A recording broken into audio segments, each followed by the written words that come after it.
యేసుక్రీస్తు నామంలో అందరికి వందనాలు.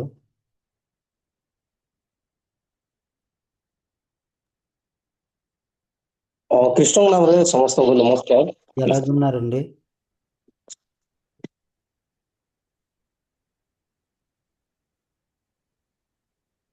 అందరూ బాగున్నారా? ଆପଣମାନେ ସମସ୍ତେ ଭଲରେ ଅଛନ୍ତି କି? నేను విశ్వసిస్తున్నాను మీరందరూ బాగున్నారని. ମୁଁ ବିଶ୍ୱାସ କରେ ଆପଣମାନେ ସମସ୍ତେ ଭଲରେ ଅଛନ୍ତି ବୋଲି। ఈరోజు నేను నా సాక్ష్యం ఇవ్వాలనుకుంటున్నా.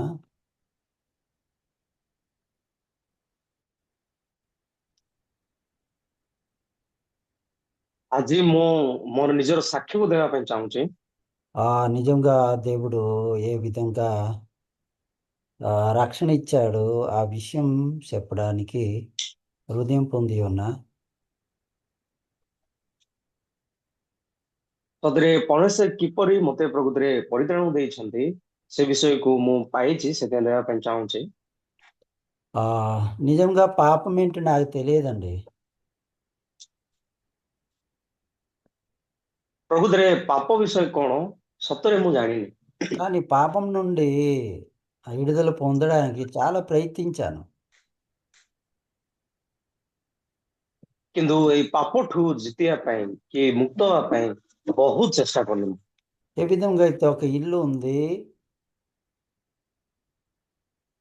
ଯେପରିକି ଗୋଟେ ଘର ଅଛି, ఇల్లు ఉందంటే డోర్ కూడా ఉంది కదండి. ଯଦି ଘର ଅଛି ତାହେଲେ ସେ ଜାଗାରେ ଝରକା ମଧ୍ୟ ଅଛି ନା? డోర్, ఇండోర్ కాదు, డోర్. ସରି, କବାଟ ମଧ୍ୟ ଅଛି ନା? అయితే ఇల్లులోకి రావాలంటే డోర్లు వెళ్తే చాలా సులభం అండి. ଯଦି ଆପଣ ଘର ଭିତରକୁ ପ୍ରବେଶ କରିବା ପାଇଁ ହେଲେ ତାହେଲେ ଆପଣ ଅ, ସେ ଦୁଆର ଦେଇକି ଗଲେ, ମାନେ କବାଟ ଦେଇକି ଯିବାଟା ହଉଛି ବେଶୀ ସହଜ। ఆ విధంగా పరలోకము కూడా వెళ్ళడానికి చాలా సులభం అండి. ସେ ସମାନ ବିଷୟ ସ୍ୱର୍ଗକୁ ଯିବା ପାଇଁ ମଧ୍ୟ ବେଶୀ ସହଜ ଜିନିଷ। కానీ ఆ డోర్లు వెళ్ళాలి.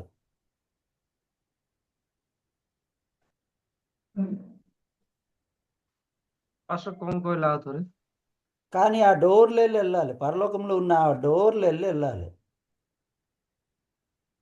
କିନ୍ତୁ ସ୍ୱର୍ଗକୁ ଯିବା ପାଇଁ ହେଲେ ସେ ଦୁଆର ଦେଇକି ହିଁ ପ୍ରକୃତିରେ ଆମେ ଯିବାକୁ ପଡିବ। నేను ఆ విషయం తెలియక గ్రహించక ମୁଁ ସେ విషయକୁ ନ ଜାଣିକି ପ୍ରକୃତିରେ ଗ୍ରହଣ ନ କରିକି ఎలాగైతే ఇల్లులోకి వెళ్ళాలంటే ద్వారం డోర్లు వెళ్ళాలండి. ଯେମିତିକି ପ୍ରକୃତିରେ ଘର ଭିତରକୁ ପ୍ରବେଶ କରିବା ପାଇଁ ସେ କବାଟ ଦେଇକି ଯିବାକୁ ପଡୁଛି, డోర్లు వెళ్ళకంట ఆ గోడ ఉంటుంది చూడండి, గోడని ఇలా బకరితే వెళ్ళగలమా? କିନ୍ତୁ ସେ କବାଟ ଦେଇ ନ ଯାଇକି ଯୋଉ କାନ୍ଥ ଅଛି ସେ କାନ୍ଥକୁ ପ୍ରକୃତିରେ ଏମିତି ରାମ୍ପିକି ଯିବା ପାଇଁ ଚେଷ୍ଟା କଲେ ହୁଏ କି? ఏటైతుంది, ఈ చెయ్యి మొత్తం పోద్దండి. ତାହେଲେ କଣ ହୁଏ ନା ଏ ଆମର ଆଙ୍ଗୁଠି ଗୁଡାକ ସବୁ ନଷ୍ଟ ହୁଏ। ఈ గోరి కూడిపోద్ది, రక్తాలు వస్తాయి. ଏ ଆମ ମାନଙ୍କର ନଖକୁ ସବୁ ସେ ଜାଗାରେ ଖଣ୍ଡ ହେଇକି ରକ୍ତ ପ୍ରକୃତିରେ ବାହାରିବ, మనం వెళ్ళలేము అసలు. ସେଥିରେ ଆମେ ସେ ଭିତରକୁ ଯାଇପାରିବାନି। ఎవరైతే మనకు చూస్తున్నారో ఏడు చేస్తున్నారా అని అడుగుతారు. ଯଦି କେହି ସେ ସମୟରେ ଆମ ମାନଙ୍କୁ ଦେଖିବେ ସେ କହିବ କି ତୁ ପ୍ରକୃତିରେ କଣ କରୁଛୁ? ఇంటి లోపుకి వెళ్ళాలనుకుంటున్నాను అంటే పిచ్చి అయిపోయావంటారు వాళ్ళు. ମୁଁ ଏ ଘର ଭିତରକୁ ଯିବା ପାଇଁ ଚାହୁଁଛି କହିବା ଯଦି ସେ କହିବେ ତୁ ପାଗଳ ହେଇଯାଇଛୁ। ఇంటిలోపు వెళ్ళాలంటే ద్వారం వెళ్ళాలి కదా. ତାହେଲେ ତୁ ଯଦି ଭିତରକୁ ଯିବା ପାଇଁ ହେଲେ ତାହେଲେ ଦୁଆର ଦେଇକି ଯିବାର ଥିଲା ନା? ఆ తలుపు తీయి వెళ్తావు. ସେ କବାଟକୁ କାଢେ ଆଉ ତା ଦ୍ଵାରା ତୁ ଯାଇପାରିବୁ। ఆ సమయంలో ఏ దెబ్బ తగలకుండా ఏ హాని జరగకుండా ఈజీగా వెళ్తాం. ସେ ଦୁଆରକୁ ଦେଇକି ହିଁ ସେ ଜାଗାରେ କୌଣସି କ୍ଷତ ନ ପାଇକି କୌଣସି କିଛି ଜିନିଷ ନ ବାଜିକି ଅତି ସହଜରେ ତୁ ପ୍ରବେଶ କରିପାରିବୁ। అవును కదండి. ଠିକ ନା ନାଇଁ? ఆ విధంగా పరలోకం వెళ్ళాలంటే ఆ ద్వారంలో వెళ్ళాలండి. నాకు తెలియదు. ସତରେ ସେ ସମାନ ସ୍ୱର୍ଗକୁ ଯିବା ପାଇଁ ହେଲେ ସେ ଦୁଆର ଦେଇକି ହିଁ ଯିବାକୁ ପଡିବ, ఆ କିନ୍ତୁ ମୁଁ ତାହା ద్వారం ଜାଣିନଥିଲି। ఎవరంటే క్రీస్తు. ସେ ଦୁଆର କିଏ? ନା ଖ୍ରୀଷ୍ଟ ନିଜେ। నేను ఒకే ఒక వాక్యం నా హృదయంలో ఉండేది. ମୋ ପାଖରେ କେବଳ ଗୋଟିଏ ହିଁ ବାକ୍ୟ ଥିଲା, యేసు ద్వారే పరలోకంకి వెళ్ళగలను. ଖ୍ରୀଷ୍ଟଙ୍କ ଦ୍ୱାରା ହିଁ ମୁଁ ସ୍ୱର୍ଗ ରାଜ୍ୟକୁ ଯାଇପାରିବି। ఇది తెలుసుకున్నాను కానీ గ్రహించలేదు. ଯଦି ଏ ବିଷୟ ଜାଣିଥିଲି କିନ୍ତୁ ତା ମୁଁ ଗ୍ରହଣ କରିପାରୁନଥିଲି, ఆవిష్కారం. ଆବିଷ୍କାର କରିପାରୁନଥିଲି। ఎప్పుడైతే గ్రహిస్తామో ଯୋଉ ସମୟରେ ଆମେ ପ୍ରକୃତିରେ ଆବିଷ୍କାର କରିବା, ఖచ్చితంగా వెళ్తామండి. ତାହେଲେ ନିଶ୍ଚିତ ଭାବରେ ଆମେ ସେ ଜାଗାକୁ ଯିବା। నేను ఒక చిన్న ఉదాహరణ చెప్పాలనుకుంటున్నా. ଛୋଟ ଉଦାହରଣ କହିବା ପାଇଁ ଚାହେଁ। అక్కడ ఒక కోనేరు ఉంది, ସେ ଜାଗାରେ ଗୋଟେ ବେଦସ୍ଥା ଫାଷ୍ଟ పొక్కరి. ପୋଖରୀ ଅଛି। ఆ కోనేరులో నీరుందండి. ସେଇ ପୋଖରୀରେ ପାଣି ଅଛି। ఆ కోనేరుకి వెళ్ళి ఒక ఆవు ఎప్పుడైతే తాగుతుంది, ఆవు నుండి పాలు వస్తుంది. ସେଇ ପୋଖରୀରୁ ଯାଇକି ଗୋଟେ ଗାଈ ଯଦି ସେ ପାଣିକୁ ପିଇବ, ତାହେଲେ ସେ କ୍ଷୀରକୁ ପ୍ରକୃତିରେ ଦବ। ఆ సమానంగా ఉన్న కోనేరు నీరు ఒక నాగపాము వెళ్ళి తాగితే విషం వస్తుంది. ସେ ସମାନ ପୋଖରୀରେ ଯଦି ସେ ନାଗ ସାପ ଯାଇକି ପିଇବ, ତାହେଲେ ସେ ବିଷକୁ ଦବ। ఒకే నీరు కానీ ఆవు తాగితేమో పాలు వస్తుంది, పాము తాగితేమో విషం వస్తుందండి. ଯଦିଓ ସେ ଜାଗାରେ ଗୋଟିଏ ସେ ସମାନ ପୋଖରୀ, କିନ୍ତୁ ଗାଈ ପିଇଲେ କ୍ଷୀର ଦଉଛି, ସାପ ପିଇଲେ ବିଷ ଦଉଛି। ఆ విధంగా ఒకే ఒక బైబిల్ ସେ ସମାନ ଭାବରେ ସେ ସମାନ ବାଇବେଲ ହିଁ, కానీ ఎంత చదువునే పాపిగానే ఉండేవాడిని, అంటే విషం. କିନ୍ତୁ ତା ଯେତେ ପଢିଲେ ପରେ ବି ମୁଁ ପାପି ହେଇକି ଥିଲି, ତାର ଅର୍ଥ ବିଷ ସଦୃଶ। ఎంత వాక్యం విన్నే పాపిగానే ఉండేవాడిని. ଯେତେ ବାକ୍ୟ ଶୁଣିଲା ପରେ ମଧ୍ୟ ସେ ସମାନ ପାପିରେ ହିଁ ମୁଁ ଥିଲି। కానీ ఒక్కరోజు କିନ୍ତୁ ଗୋଟେ ଦିନ యేసయ్య 53:11 ప్రకారం ఒక సేవకుడు వచ్చారు. କିନ୍ତୁ ଜିସାୟ 53 ପର୍ବର 11 ପଦ ଅନୁସାରେ ଜଣେ ଈଶ୍ୱରଙ୍କ ଦାସ ମୋ ନିକଟକୁ ଆସିଲେ। నీతిమంతుడైన దేవుడి సేవకుడు వచ్చి నాకు వాక్యం చెప్పారు. ଧାର୍ମିକ ଦାସ ଆସିକି ମତେ ପ୍ରକୃତରେ ବାକ୍ୟକୁ କହିଲେ। నిజంగా అక్కడ ఆ విధంగా రాయబడి ఉంది. ସତରେ ସେ ଜାଗାରେ అనేకులను నిర్దోషులుగా చెయ్యనని రాయబడి ఉంది. ସତରେ ସେ ଜାଗାରେ ଏଇ ପ୍ରକାର ଲେଖାଯାଇଛି, ସେ ଅନେକଙ୍କୁ ପ୍ରକୃତରେ ନିର୍ଦ୍ଦୋଷ କରିବ ବୋଲି ଲେଖାଯାଇଛି। తర్వాత ఆ సేవకుడి హృదయంలో ఏటి ఉందో తెలుసండి? ଆଉ ସେଇ ଦାସଙ୍କ ହୃଦୟରେ କଣ ଅଛି ପ୍ରକୃତରେ ଜାଣିଛନ୍ତି କି? దేవుడొక మనసు ఉందండి. ଈଶ୍ୱରଙ୍କ ପ୍ରକୃତ ହୃଦୟ ଅଛି ତାଙ୍କଠି। యెరెమీయా 3:15 ప్రకారం ଜିରିମିୟ 3 ପର୍ବର 15 ପଦ ଅନୁଯାୟୀ అతని ద్వారా ఎప్పుడైతే వాక్యం విన్నానో ఆవు ఆవు ద్వారా ఎలాగ పాలు వస్తుంది, ఆ విధంగా నా హృదయంలో పరిశుద్ధత స్థాపించబడ్డాదండి. ସେଇ ପାଳକଙ୍କ ଠାରୁ ଯେତେବେଳେ ମୁଁ ଶୁଣିଲି, ସତରେ ଗାଈ ଠାରୁ ଯେମିତି କ୍ଷୀର ପ୍ରକୃତରେ ବାହାରିକି ଆସିବ, ସେ ସମାନ ଭାବରେ ମୁଁ ପ୍ରକୃତରେ ତାଙ୍କଠୁ ପାଇଲି। నా హృదయంలో ఆ పరిశుద్ధత స్థాపించబడ్డాది. ସତରେ ମୋ ହୃଦୟରେ ସେଇ ପବିତ୍ରତା ପ୍ରକୃତରେ ସ୍ଥାପନ ହେଲା। నిజంగా చాలా కృప అండి ఇది. ସତରେ ଏ ବିଷୟ ଯେତେବେଳେ ଦେଖିଲି, ସତରେ ଏହା ବହୁତ ବଡ ଅନୁଗ୍ରହ ଅଟେ। ప్రారంభంలో చూసినట్లయితే ఆదాము ఒక హవ్వ వీళ్ళు విశ్వాసం చూసినట్లయితే ଆରମ୍ଭରେ ଯେତେବେଳେ ଆମେ ଦେଖୁଛୁ ଆଦମ ଏବଂ ଅବାଙ୍କର ବିଶ୍ୱାସକୁ ଯଦି ଆମେ ଟିକେ ଦେଖିବା, ఆదాము యొక్క విశ్వాసం స్పష్టంగా ఉండేదండి, కానీ హవ్వకు విశ్వాసం స్పష్టంగా లేదు. ସେ ଜାଗାରେ ଆଦମଙ୍କର ବିଶ୍ୱାସ ବେଶୀ ସ୍ପଷ୍ଟ ଥିଲା, କିନ୍ତୁ ଅବାଙ୍କର ବିଶ୍ୱାସ ଅସ୍ପଷ୍ଟ ଥିଲା। అందుకే హవ్వ ఎప్పుడైతే జవాబిస్తుంది, ସେଥିପାଇଁ ଯୋଉ ସମୟରେ ଅବା ପ୍ରକୃତରେ ତାଙ୍କୁ ଉତ୍ତର ଦଉଛନ୍ତି, ముట్టకూడదు అని చెప్పారు అని ఎప్పుడైతే చెప్తుంది, అప్పుడు సాతాను తెలిసిపోద్ది. ତା ଛୁଇଁବନି ବୋଲି ଯେତେବେଳେ ସେ ଉତ୍ତରକୁ ଦଉଛନ୍ତି ସେତେବେଳକୁ ଶୈତାନ ପ୍ରକୃତିରେ ଅତି ସ୍ପଷ୍ଟରେ ଜାଣିପାରିଲା। ఆ వాక్యమే రాదు. ହଁ ଅବା ପ୍ରକୃତିରେ ବାକ୍ୟ ଜାଣିନି। ఆ సమయంలో మోసంలో పడిపోయింది ఆమె. ସେ ସମୟରେ ସେ ପ୍ରକୃତିରେ ଭ୍ରାନ୍ତି ହେଇଯାଉଛି। మీరు తెలుసుకోవాలనుకుంటే తిమోతి గ్రంథంలో రాయబడి ఉందండి. ଆପଣ ଯଦି ଜାଣିବା ପାଇଁ ଚାହୁଁଛନ୍ତି ତିମୋଥି ପୁସ୍ତକରେ ଲେଖାଯାଇଛି। ఆవా మోసంలో పడిపోయిందని రాయబడి ఉంది. ଅବା ଭ୍ରାନ୍ତି ହେଲେ ବୋଲି ଲେଖାଯାଇଛି। ఎప్పుడైతే ఈ వాక్యం నేను విన్నానో ଯେତେବେଳେ ଏଇ ବାକ୍ୟକୁ ମୁଁ ଶୁଣିଲି ఆ సమయంలో వీళ్ళు చనిపోయారు అని కన్ఫర్మేషన్ నా హృదయంలో వచ్చిందండి. ସେତେବେଳେ ଏମାନେ ମରିଅଛନ୍ତି ବୋଲି ପ୍ରକୃତର ସ୍ପଷ୍ଟତା ମୁଁ ପ୍ରକୃତିରେ ପାଇଲି। దానికి ముందు నా హృదయంలో ఎలాగుండేది అంటే ସେଥି ପୂର୍ବରୁ ମୋର ହୃଦୟରେ କଣ ଥିଲା ମାନେ శారీరకంగా జీవించి ఉన్నారు గానీ ఆత్మీకంగా చనిపోయారు. ఈ విధంగా ఉండేది నా హృదయంలో. ଏମାନେ ଶାରୀରିକ ଅନୁସାରେ ଏମାନେ ବଞ୍ଚି ଅଛନ୍ତି କିନ୍ତୁ ଆତ୍ମିକ ଦିଗରେ ଏମାନେ ମରିଅଛନ୍ତି ଏମିତି ମୁଁ ଭାବୁଥିଲି। కానీ దేవుడు ఎప్పుడు కూడా చెప్పలేదు ఆ విధంగా. ఎప్పుడు తింటావు ఖచ్చితంగా చనిపోతావు అని చెప్పారు. କିନ୍ତୁ ପରମେଶ୍ୱର ସେମିତି କେବେ ମଧ୍ୟ କୋଉଠି ବି କହିନାହାନ୍ତି କିନ୍ତୁ ଯୋଉ ଦିନ ତମେ ଖାଇବ ନିଶ୍ଚୟ ମରିବ ବୋଲି କହିଲେ। అందుకే ఎప్పుడైతే తిన్నారో వాళ్ళు చనిపోయి ఉన్నారు. ତାପରେ ଯୋଉ ସମୟରେ ସେମାନେ ଫଳ ଖାଇଲେ ସେ ସମୟରେ ସେମାନେ ମରିଗଲେ। దేవుడి దృష్టిలో చనిపోవడం అంటే ఏంటి? నా దృష్టిలో చనిపోవడం అంటే ఏంటి? చాలా తేడా. ହେଲେ ଈଶ୍ୱରଙ୍କ ନିକଟରେ ପ୍ରକୃତ ମୃତ୍ୟୁ କଣ ଆଉ ଆମମାନଙ୍କ ଆଗରେ ପ୍ରକୃତ ମୃତ୍ୟୁ କଣ ତା ପୁରାପୁରି ଅଲଗା ଅଟେ।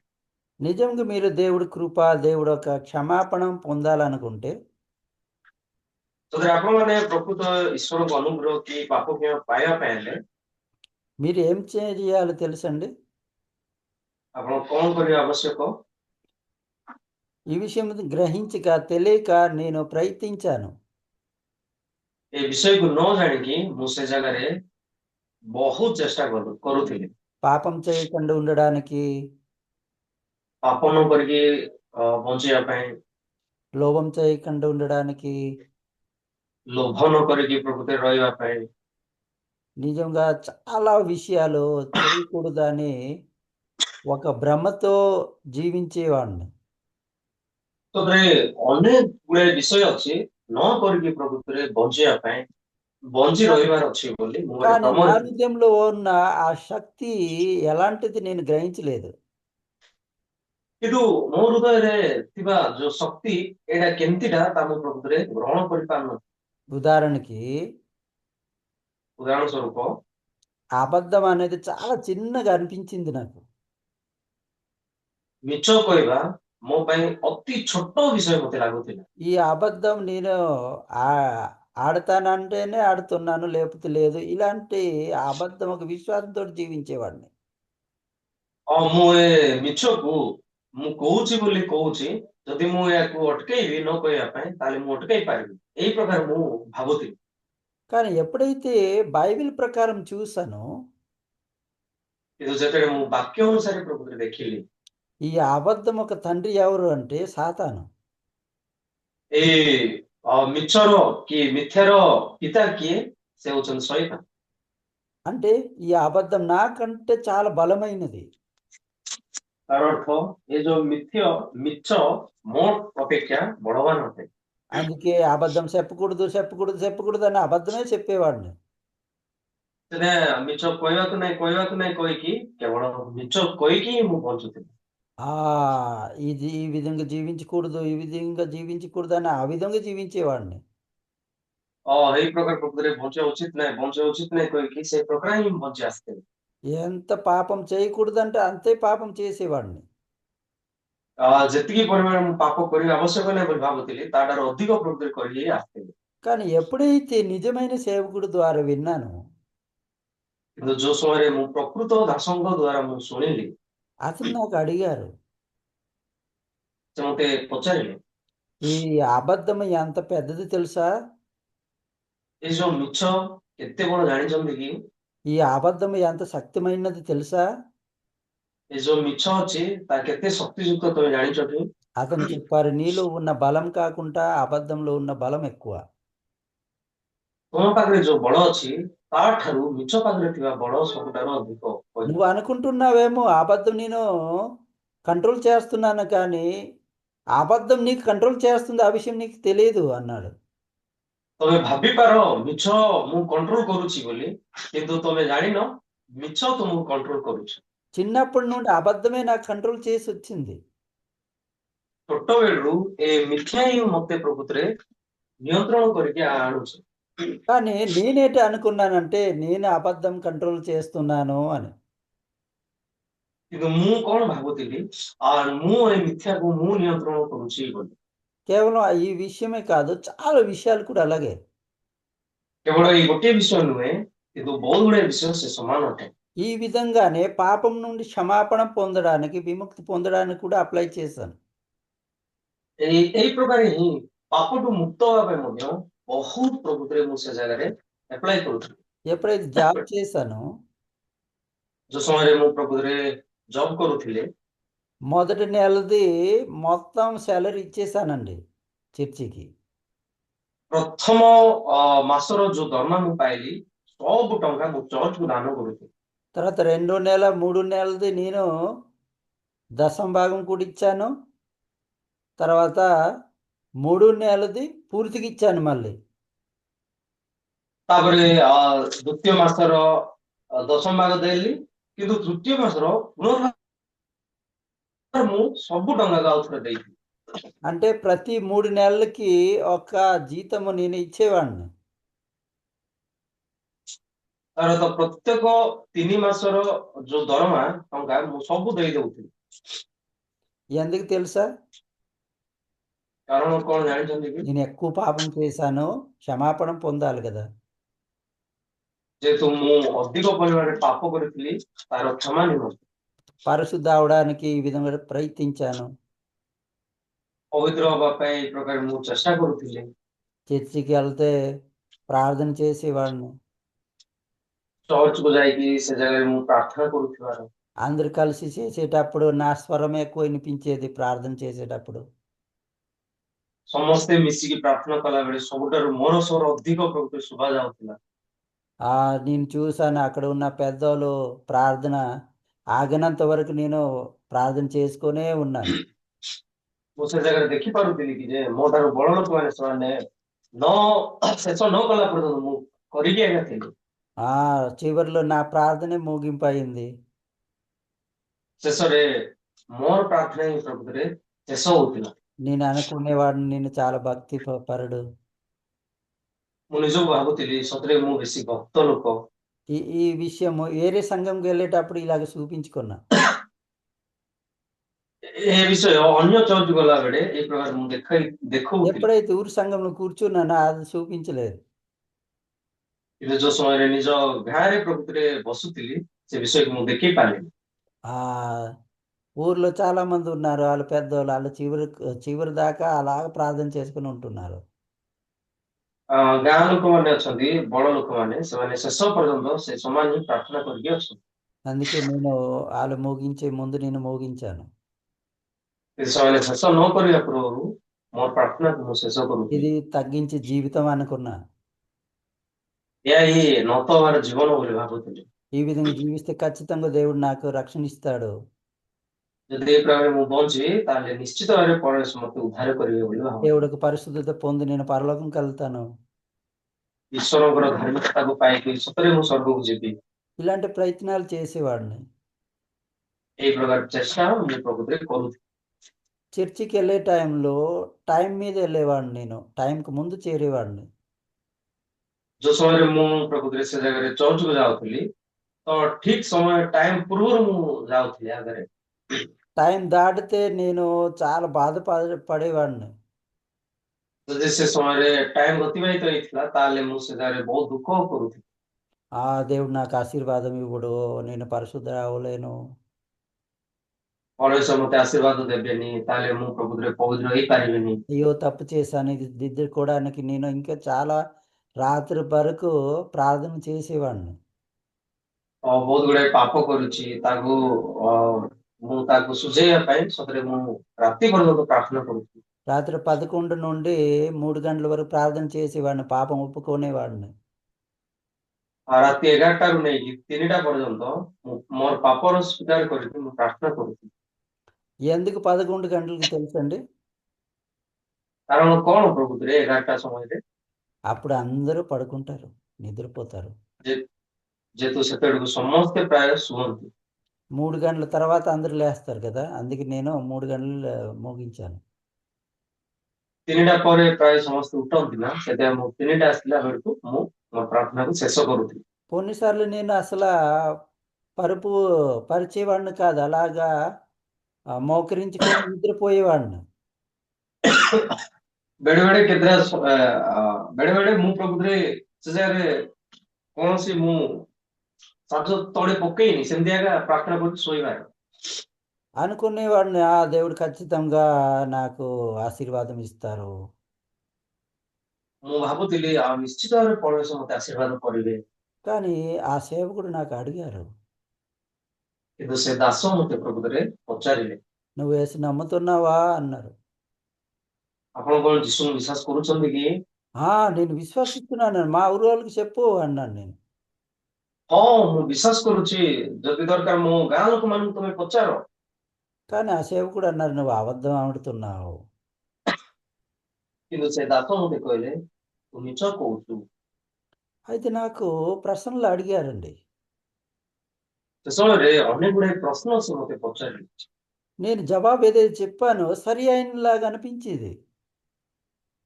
ଯାହା ବି ମୁଁ ଉତ୍ତର ଦଉଥିଲି ସେ ସବୁ ବିଷୟ ଠିକ ବୋଲି ମୁଁ ଭାବୁଥିଲି, కానీ అది ఎర్రతనం అయిపోయింది, నాకు తెలియదు.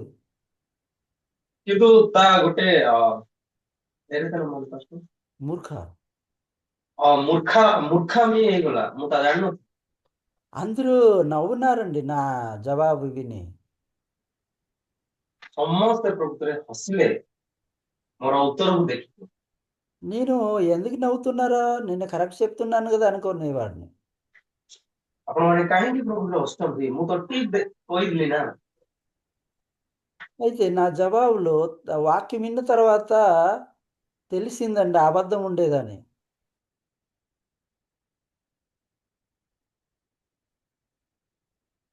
ପାଇପାରୁଥିଲେ ମୁଁ ଯାହା ଦେଲି ତା ଭୁଲ ଥିଲା ବୋଲି। నిజంగా ఈరోజు కూడా చాలా మంది ఆ విధంగా జీవిస్తూ ఉన్నారు.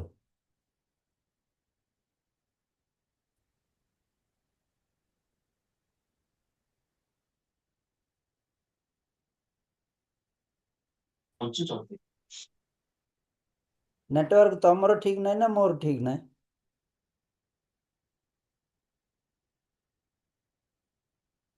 ହ୍ୟାଲୋ, ଶୁଭା ଯାଉଛି? ଆଚ୍ଛା ମୋର ଠିକ ଅଛି, ଆପଣଙ୍କର ବ୍ରେକିଂ ହଉଛି, ଆପଣଙ୍କର ବ୍ରେକିଂ ଟିକେ ଟିକେ ହଉଛି। ఓ ସେମିତି କି? ଏବେ ଠିକ ଅଛି। ఓకే. అయితే చాలా మంది ఈ రోజు వరకు అలాగే జీవిస్తున్నారండి. ସତରେ ବହୁତ ଗୁଡାଏ ଲୋକମାନେ ଆଜି ପର୍ଯ୍ୟନ୍ତ ସେ ସମାନ ଭାବରେ ବଞ୍ଚୁଛନ୍ତି। నా కళ్ళు ఎదురుగానే జీవిస్తున్నారు కానీ చెప్పలేకపోతున్నా. ମୋ ନିଜ ସାମ୍ନାରେ ସେମାନେ ସେଇ ପ୍ରକାର ବଞ୍ଚୁଛନ୍ତି, କିନ୍ତୁ ମୁଁ ତାହା କହିପାରୁନି ସେମାନଙ୍କୁ। నేను వ్యభిచారంలో పట్టుబడిన స్త్రీలాగా అయిపోయా. ମୁଁ ଜଣେ ଲୋକ ହେଇଗଲି ଯେ କି వ్యభిచారిణୀ ସ୍ତ୍ରୀ ଭଳିଆ। వ్యభిచారంలో పట్టుబడిన స్త్రీ ఏరే వాళ్ళు చూస్తే ఏటంటారు, మంచి క్యారెక్టర్ అంటారా? ବ୍ୟభిଚାରରେ ଧରାଯାଇଥିବା ସ୍ତ୍ରୀ ଯଦି ଅନ୍ୟ ଜଣ ଦେଖିବେ ସେମାନେ କେମିତି ଭାବିବେ, ଇଏ ଭଲ କ୍ୟାରେକ୍ଟର କହିବେ କି? యేసు ఒక మాట విశ్వసించుకొని వస్తుంది కానీ జనాలు చూస్తున్నారు, ఎలా కనిపిస్తుంది వాళ్ళకి? ଯଦି ଇଏ ଯୀଶୁଙ୍କର ବାକ୍ୟକୁ ବିଶ୍ୱାସ କରିକି ଆସୁଛନ୍ତି, କିନ୍ତୁ ଲୋକ ମାନେ ଲୋକଙ୍କ ଆଗରେ ଇଏ କଣ ପ୍ରକୃତରେ ଦେଖାଯାଉଛି? ఎప్పుడైతే ఈమెతోటి మాట్లాడతారో ఆ క్షణమే గ్రహిస్తారు ఈమె ఒక హృదయం మార్చబడ్డదని. କିନ୍ତୁ ଯେତେବେଳେ ଏ ସ୍ତ୍ରୀଙ୍କ ସହିତ କଥା ହେବେ ସେତେବେଳେ ପ୍ରକୃତ ହୃଦୟ ପ୍ରକୃତରେ ସେମାନେ ପାଇପାରିବେ କି ଯେ ସତରେ ଏ ସ୍ତ୍ରୀ ପରିବର୍ତ୍ତିତ ହେଲେ ବୋଲି। ఈ స్త్రీ ఏడు చెప్తుంది అని ఎప్పుడైతే వింటారో ఆ సమయమే మారు మనసు పొందింది అని గ్రహిస్తారు వాళ్ళు. ଏ ସ୍ତ୍ରୀ ପ୍ରକୃତରେ କଣ କହିବ ବୋଲି ଯେତେବେଳେ ମାନେ ପ୍ରକୃତି ଶୁଣିବେ ସେ ସମୟରେ ହିଁ ପ୍ରକୃତି ସେମାନେ ଜାଣିପାରିବେ କି ଯେ ଇଏ ପ୍ରକୃତିରେ ଉଦ୍ଧାର ପାଇଛି ବୋଲି। ఆ విధంగా నా మాట వినడానికి ఎవ్వరు కూడా రెడీ లేరండి. ସେ ସମାନ ଭାବରେ ମୋର କଥାକୁ ମଧ୍ୟ ଶୁଣିବା ପାଇଁ କେହି ମଧ୍ୟ ପ୍ରସ୍ତୁତ ନାହାନ୍ତି। నా పాత జీవితం చూసి అందరూ తిరిపిస్తుండ్రు. ମୋର ପୁରୁଣା ଜୀବନକୁ ଦେଖି ସମସ୍ତେ ମୋତେ ପ୍ରକୃତିରେ ଚିଡଉଛନ୍ତି। వీడు అబద్ధకుడు అని. ଇଏ ମିଛ କହିବା ଲୋକ ବୋଲି। అందుకే ఈ సంవత్సరం దేవుడు మంచి వాగ్దానం ఇచ్చారండి. ସତରେ ଏ ବର୍ଷ ପରମେଶ୍ୱର ଆମମାନଙ୍କୁ ଭଲ ପ୍ରତିଜ୍ଞା ଦେଇଛନ୍ତି। మా హృదయంలో ఉన్న విశ్వాసం అందరూ ఎదుట అది దేవుడు బయలుపరుస్తారు. ଆମ ହୃଦୟରେ ଲୁଚିକି ଥିବା ବିଶ୍ୱାସ ସମସ୍ତଙ୍କ ଆଗରେ ପରମେଶ୍ୱର ପ୍ରକାଶ କରିବେ। వాళ్ళ హృదయంలో ఉన్న విశ్వాసం అబద్ధమని ప్రతి ఒక్కరికి చూస్తారు. ତାଙ୍କ ହୃଦୟରେ ଥିବା ଯୋଉ ବିଶ୍ୱାସ ଏଇଟା ଭୁଲ ବୋଲି ସମସ୍ତେ ପ୍ରକୃତିରେ ଦେଖିବେ। చూడండి, మీరే వింటారు, చాలా మంది నేను విశ్వాసించేవాడిని కానీ అది నిజమైన విశ్వాసం లేదు, ఈ విధంగా సాక్ష్యం ఇస్తారు. ଆପଣମାନେ ସେଠି ଦେଖିପାରିବେ ଶେଷରେ ମୋ ହୃଦୟରେ ଯୋଉ ବିଶ୍ୱାସ ଥିଲା କରୁଥିଲି ତା ମିଥ୍ୟା ବୋଲି ସେମାନେ ନିଜେ ସାକ୍ଷ୍ୟ ଦେବାଟା ଦେଖିବେ। ఇలాంటి సాక్ష్యం దేవుడు ఇవ్వాలనుకుంటున్నారు. ଏଇ ପ୍ରକାର ସାକ୍ଷ୍ୟକୁ ଈଶ୍ୱର ଆମମାନଙ୍କୁ ଦେବା ପାଇଁ ଚାହୁଁଛନ୍ତି। ఈరోజు మీరు ఏటి హృదయంలో నిర్ణయిస్తుండ్రు? ତାହେଲେ ଆପଣମାନେ ଆଜି କୋଉ ହୃଦୟରେ ପ୍ରକୃତିରେ ନିର୍ଣ୍ଣୟ କରୁଛନ୍ତି? నేను స్వస్థత పొంది ఉన్నాను, నేను నడిచి వెళ్తాను, సాక్ష్యం ఇస్తాను, నాలో ఉన్న విశ్వాసం బయలుదేరపరుస్తాను అంటున్నారు దేవుడు. ఈ విధంగా విశ్వాసం ఉంచండి. ମୁଁ ସୁସ୍ଥତା ପାଇଛି, ମୁଁ ପ୍ରକୃତିରେ ଚାଲିକି ଏଇ ସୁସମାଚାରକୁ କହିବି, ଏଇ ପ୍ରକାର ପରମେଶ୍ୱର ମତେ ସୁସ୍ଥତା ଦେଇଛନ୍ତି ବୋଲି ଆପଣମାନେ ବିଶ୍ୱାସ କରନ୍ତୁ। నాలో ఉన్న విశ్వాసం వాళ్ళు చూసి వాళ్ళు గ్రహిస్తారు, ఈ విశ్వాసం నిజమైన విశ్వాసం. ମୋ ପାଖରେ ଥିବା ବିଶ୍ୱାସକୁ ଦେଖି ସେମାନେ ଗ୍ରହଣ କରିବେ ଏଇଟା ପ୍ରକୃତ ସତ୍ୟ ବିଶ୍ୱାସ ବୋଲି। నా విశ్వాసం చూసి వాళ్ళ విశ్వాసం అబద్ధం అని గ్రహిస్తారు వాళ్ళు. ମୋ ପାଖରେ ଥିବା ବିଶ୍ୱାସକୁ ଦେଖି ସେମାନଙ୍କ ପାଖରେ ଥିବା ବିଶ୍ୱାସ ମିଛ ବୋଲି ସେମାନେ ଗ୍ରହଣ କରିବେ। అలాంటి వాగ్దానం దేవుడు ఇచ్చి ఉన్నారు మీకు, ସେଇ ପ୍ରକାର ପ୍ରତିଜ୍ଞା ପରମେଶ୍ୱର ଆପଣମାନଙ୍କୁ ଦେଇଛନ୍ତି। కానీ మీరు ఏటి చేస్తున్నారు ఈరోజు? ତାହେଲେ ଆପଣମାନେ ଆଜି କଣ କରୁଛନ୍ତି? ఆ వాక్యం మీరు నమ్ముతున్నారా? ସେ ବାକ୍ୟକୁ ଆପଣମାନେ ବିଶ୍ୱାସ କରୁଛନ୍ତି କି? ఆ వాక్యం నమ్మనట్లయితే దేవుడు మీకోసం కొత్త ఆత్మలు కూడా ప్రస్తుతం చేసి ఉన్నారు. ଯୋଉ ସମୟରେ ସେ ବାକ୍ୟକୁ ଆପଣମାନେ ବିଶ୍ୱାସ କରୁଛନ୍ତି ତାହେଲେ ସେ ସମୟରେ ଆପଣମାନଙ୍କ ପାଇଁ ନୂଆ ଆତ୍ମାକୁ ରଖିଛନ୍ତି ପରମେଶ୍ୱର। ఏ విధంగా మీరు స్వార్థ చెప్పాలి, ఎవరికి చెప్పాలి, మీరు ఓరి అవ్వకండి.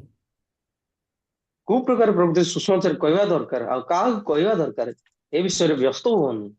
దేవుడు ఖచ్చితంగా ఆ వాగ్దానం మీరు నమ్మితే ఆత్మలు కూడా సిద్ధ చేసి ఉన్నారు. କିନ୍ତୁ ଆପଣମାନେ ଯେତେବେଳେ ସେ ପ୍ରତିଜ୍ଞାକୁ ବିଶ୍ୱାସ କରିବେ ସେ ସମୟରେ ଈଶ୍ୱର ଆତ୍ମାମାନଙ୍କୁ ମଧ୍ୟ ପ୍ରସ୍ତୁତ କରିସାରିଛନ୍ତି। నేను అబద్ధంగా జీవించేవాడిని, ମୁଁ ମିଥ୍ୟାରେ ବଞ୍ଚୁଥିବା ଲୋକ, కానీ ఒక సేవకుడు దేవుడు ఒక వాక్యం నమ్మి నా దగ్గర వచ్చాడు. କିନ୍ତୁ ଗୋଟେ ଦାସ ଈଶ୍ୱରଙ୍କ ବାକ୍ୟକୁ ବିଶ୍ୱାସ କରିକି ମୋ ନିକଟକୁ ଆସିଲେ। అతనిలో ఉన్న విశ్వాసం నా హృదయంలో స్థాపించబడ్డాది. ତାଙ୍କ ଭିତରେ ଥିବା ପ୍ରକୃତ ବିଶ୍ୱାସ ମୋ ହୃଦୟରେ ସ୍ଥାପନ ହେଲା। మీ హృదయంలో ఉన్న విశ్వాసం ఇతరులకు ఇవ్వాలనుకుంటున్నారు దేవుడు. ଆପଣ ପାଖରେ ଥିବା ସତ୍ୟ ବିଶ୍ୱାସ ଅନ୍ୟମାନଙ୍କୁ ମଧ୍ୟ ଦେବା ପାଇଁ ଚାହୁଁଛନ୍ତି ପରମେଶ୍ୱର। కేవలం చిన్నవాళ్ళకి ఇవ్వాలని కాదు, మీకంటే పెద్ద వాళ్ళకి, తెలివైన వాళ్ళకి ఇవ్వాలనుకుంటున్నారు మీ ద్వారా.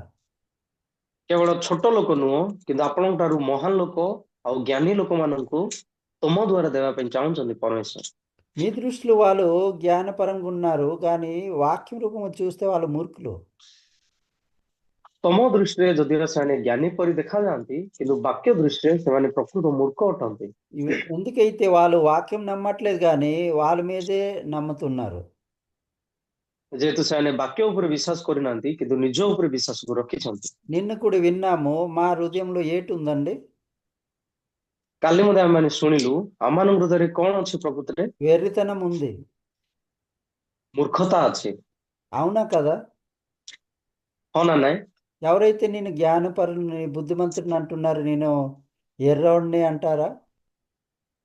ଯୋଉ ଲୋକ ମୁଁ ଜ୍ଞାନୀ ମୁଁ ବୁଦ୍ଧିମାନ ବୋଲି କହେ ସେ ନିଜକୁ କହିବ କି ମୁଁ ମୂର୍ଖ ବୋଲି? కానీ వాక్యం చెప్తుంది. କିନ୍ତୁ ବାକ୍ୟ କହୁଛି ఆ వాక్యము మా ద్వారా ఎప్పుడైతే పొందుతాడో ఆ క్షణమే గ్రహిస్తాడు నేను మూర్ఖుడని. ସେଇ ବାକ୍ୟ ଆମଠୁ ଯେତେବେଳେ ସେ ଶୁଣିବ ସେତେବେଳେ ହିଁ ସେ ଗ୍ରହଣ କରିପାରିବ କି ଯେ ମୁଁ ପ୍ରକୃତ ମୂର୍ଖ ଅଟେ। ఆ సేవకుడి నుండి ఎప్పుడైతే నేను విన్నానో నేను ఎర్రోడిని అయిపోయాను. అందరూ నవ్వున్నారు నాకు సమాధానం విని. ସତରେ ସେଇ ଦାସଙ୍କ ଠାରୁ ଯେତେବେଳେ ମୁଁ ଶୁଣୁଥିଲି ସତରେ ମୁଁ ମୂର୍ଖ ହେଇଗଲି ସମସ୍ତେ ପ୍ରକୃତରେ ମତେ ଦେଖି ହସିଲେ ସେଇ ଜାଗାରେ। నా బలము నా బుద్ధి అక్కడ ఫెయిల్యూర్ అయింది. ମୋର ଯାହା ବି ବଳ ଥିଲା କି ଯାହା ବି ବୁଦ୍ଧି ଥିଲା ସବୁ ଜିନିଷ ବିଫଳ ହେଲା। నేను చాలా తెలివైనలాగా ఇలా కూర్చేవాడిని. ମୁଁ ସତରେ ମୁଁ ଜ୍ଞାନୀ ଲୋକ ଭଳିଆ ପ୍ରକୃତରେ ଏମିତି ବସୁଥିଲି। కానీ అతను ఒక్కొక్క వాక్యం చెప్తుంటే నా దగ్గర జవాబు లేదు. అన్ని అబద్ధాలు, ఫెయిల్ అయ్యాను అందరి ముందు. లాస్ట్కి చైర్ నుండి కిందికి దిగినాను, విన్నాను. କିନ୍ତୁ ସେ କହୁଥିବା ପ୍ରତ୍ୟେକ ବାକ୍ୟରେ ସତରେ ମୁଁ ବିଫଳ ହେଲି, କୌଣସି ସମାଧାନକୁ ଦେଇ ପାରିଲିନି।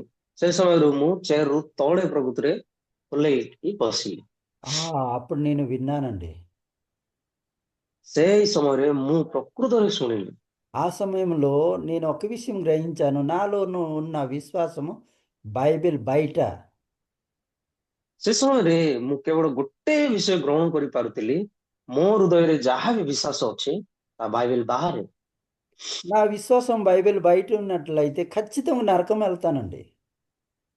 ତାହେଲେ ମୋର ବିଶ୍ୱାସ ଯଦି ବାଇବେଲ ବାହାରେ ଥିବ ତାହେଲେ ନିଶ୍ଚିତ ଭାବରେ ମୁଁ ନରକକୁ ଯିବି। ఒక విషయం చూడండి, మీరు కూడా ఈ విధంగా మీ జీవితంలో ఉండేది.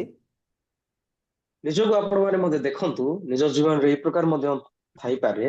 దేవుడి చిత్తం నెరవేర్చడానికి మీరు ప్రయత్నించారా లేదా? ଈଶ୍ୱରଙ୍କ ଇଚ୍ଛାକୁ ସାଧନ କରିବା ପାଇଁ ଆପଣମାନେ ଚେଷ୍ଟା କରିଥିଲେ ନା ନାହିଁ? దానం చేసి, ప్రార్థన చేసి, చర్చికి వెళ్ళి బాప్తిస్మం పొంది ఈ విధంగా.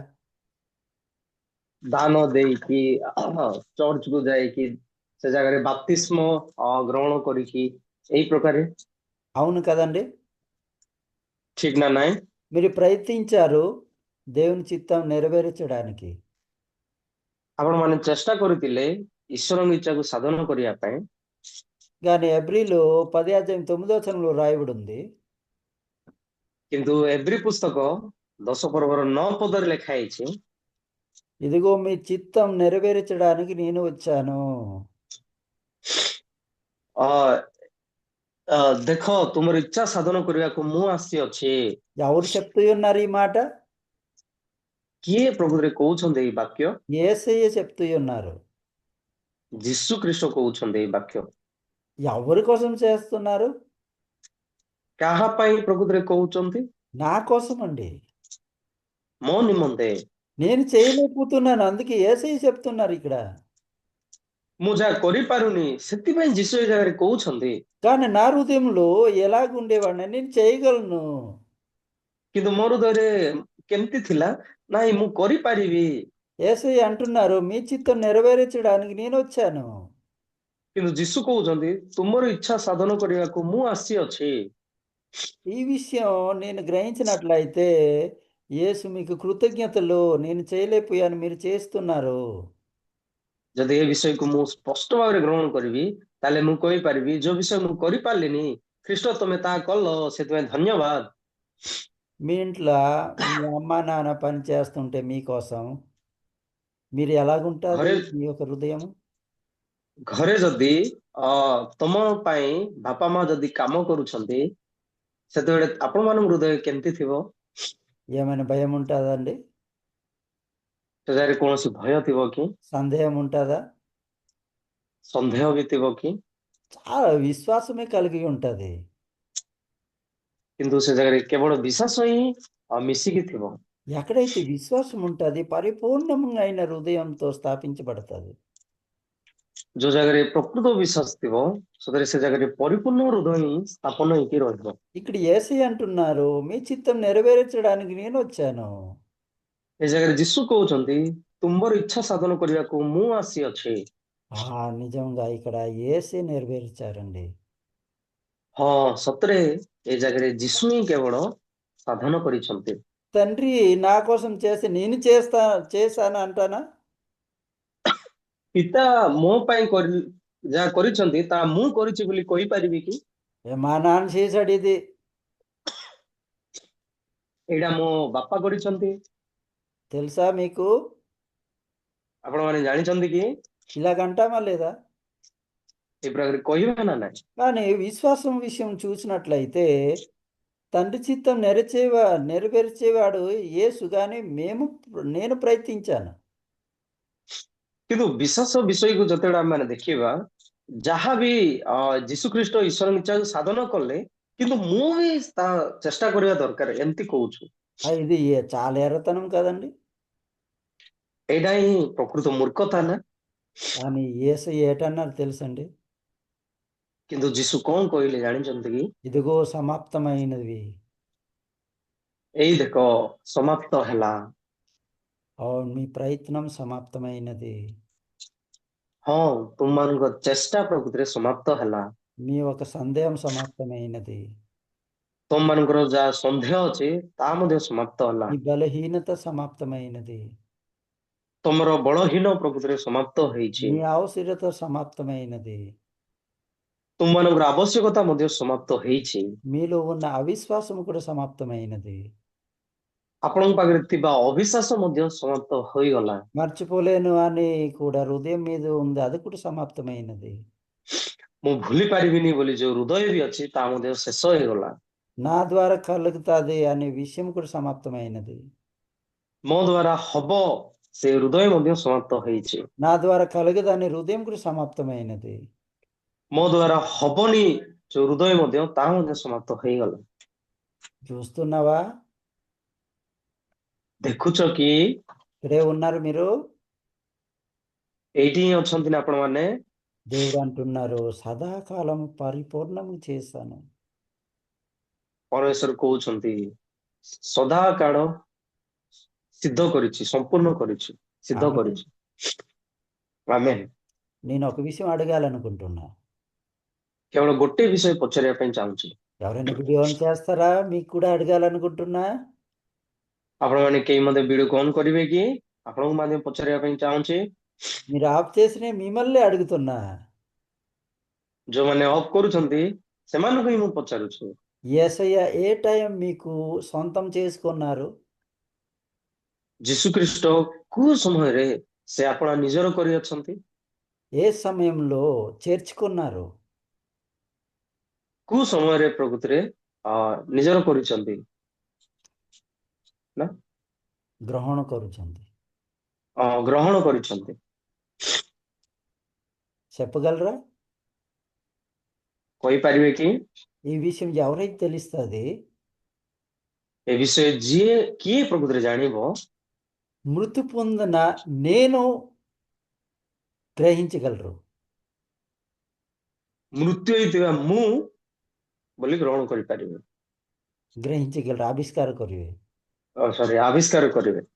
ମଲା ମୁଁ କହିବା, ମଲା ମୁଁ. ମଲା ମୁଁ ଆବିଷ୍କାର କରିପାରିବି। సాతాను చాలా తెలివైనోడండి. ଶୈତାନ ବହୁତ ଜ୍ଞାନୀ ଲୋକ ଅଟେ। పళ్ళు తిన్న తర్వాత ఆదం దగ్గర మనకి నించు పెడుతుండ. ଫଳ ଖାଇଲା ପରେ ଆଦମଙ୍କ ପାଖରେ ଆମମାନଙ୍କୁ ଠିଆ କରୁଛନ୍ତି। పళ్ళు తిన్న తర్వాత ఆ ఆదం చనిపోయి ఉన్నాడా, జీవించి ఉన్నాడా? ତାହେଲେ ଫଳ ଖାଇଲା ପରେ ଆଦମ ପ୍ରକୃତିରେ ବଞ୍ଚି ଅଛନ୍ତି ନା ମରି ଯାଇଥିଲେ? అయితే ఆ ఆదము చనిపోయిన ఆదము కదా. ତାହେଲେ ସେଇ ଆଦମ ମରି ଯାଇଥିବା ଆଦମ ଥିଲା ନା? ఆదము నేను అంటున్నారు. କିନ୍ତୁ ଆଦମ ମୁଁ ବୋଲି କହୁଛନ୍ତି। చనిపోయిన నేను, ମରି ଯାଇଥିବା ମୁଁ। అక్కడే సాతాను నించోబెడతారు. ସେ ମୁଁ ଜାଗାରେ ହିଁ ଶୈତାନ ପ୍ରକୃତିରେ ଆମମାନଙ୍କୁ ଠିଆ କରନ୍ତି। ఈ లోకంలో ఉన్న ప్రతి పరిస్థితి మీ దగ్గర తెస్తారు, టెన్షన్ అవుతారు. ସେଥିପାଇଁ ଏ ଜଗତରେ ଥିବା ପ୍ରତ୍ୟେକ ପରିସ୍ଥିତିକୁ ଆପଣ ମାନଙ୍କ ନିକଟରେ ଆଣିକି ସେ ପ୍ରକୃତରେ ଆପଣମାନଙ୍କୁ ବ୍ୟସ୍ତତା ଦବ। కానీ అది అస్తిత్వం లేదండి. କିନ୍ତୁ ତାର କୌଣସି ଅସ୍ତିତ୍ୱ ନାହିଁ। అన్నం వండుతున్నప్పుడు ఆ బాష్పం వస్తుంది కదా, అలాంటి అది అలాంటి నేను. ଯୋଉ ସମୟରେ ଆମେ ଭାତ ରାନ୍ଧିଲା ବେଳେ ଯୋଉ ପ୍ରକୃତିରେ ଭସ୍ମ ଆସୁଛି ଉପରେ, ସେଇ ପ୍ରକାରେ ଆମମାନଙ୍କର ମୁଁ, అది చనిపోయిన నేను. ତା ହଉଛି ମରିଯାଇଥିବା ମୁଁ। కానీ ఈ ప్రజెంట్ అడ్రస్ అదే అని అక్కడి నించోబెడతాడు సాతాను. କିନ୍ତୁ ବର୍ତ୍ତମାନ ଯୋଉ ଠିକଣା ଅଛି, ସେଇଟା ମୁଁ ବୋଲି ଶୈତାନ ଆମମାନଙ୍କୁ ସେ ଜାଗାରେ ଠିଆ କରିଥାଏ। అక్కడ ఎటువంటి ఆశ కలగదు, ସେ ଜାଗାରେ କୌଣସି ଆଶାକୁ ଆମେ ରଖିପାରିବା ନାହିଁ, ఒక జీవితం కూడా కలగదు, ଗୋଟେ ଜୀବନ ମଧ୍ୟ ଆମେ ପାଇପାରିବାନି, కేవలం నాశనమే. କେବଳ ବିନାଶ ହିଁ ଅଛି। కానీ ప్రజెంట్ మీ అడ్రస్ ఏంటి తెలుసండి? କିନ୍ତୁ ବର୍ତ୍ତମାନ ଆପଣମାନଙ୍କ ଠିକଣା କଣ ଜାଣିଛନ୍ତି କି? కొలస్య 3:3 అండి. କଲସ୍ୟ 3:3 అది మీ అడ్రస్. ତା ହଉଛି ତୁମମାନଙ୍କର ଠିକଣା। ఇప్పుడు మన అడ్రస్ ఇదండి. ଏହା ହିଁ ଆମମାନଙ୍କର ଠିକଣା ବର୍ତ୍ତମାନ। మీరు చనిపోయి ఉన్నారు అని రాయబడి ఉంది అక్కడ. ଆପଣମାନେ ମରିଯାଇ ଅଛନ୍ତି ବୋଲି ଲେଖାଯାଇଛି। మీ జీవితం దేవుడి దగ్గర ఈ క్రీస్తులో పాత పెట్టారని ఉంది, దాచి పెట్టారని ఉంది. ଆପଣମାନଙ୍କର ଜୀବନ ଖ୍ରୀଷ୍ଟଙ୍କ ପାଖରେ ଗୁପ୍ତରେ ଅଛି ବୋଲି ଈଶ୍ୱରଙ୍କ ଠାରେ, ଖ୍ରୀଷ୍ଟଙ୍କ ଭିତରେ। ଈଶ୍ୱରଙ୍କ ଠାରେ ଖ୍ରୀଷ୍ଟଙ୍କ ଭିତରେ ଗୁପ୍ତରେ ଅଛି ବୋଲି ଅଛି। అది మీ అడ్రస్ అండి. ପାଇଁ ଆପଣମାନଙ୍କର ଠିକଣା।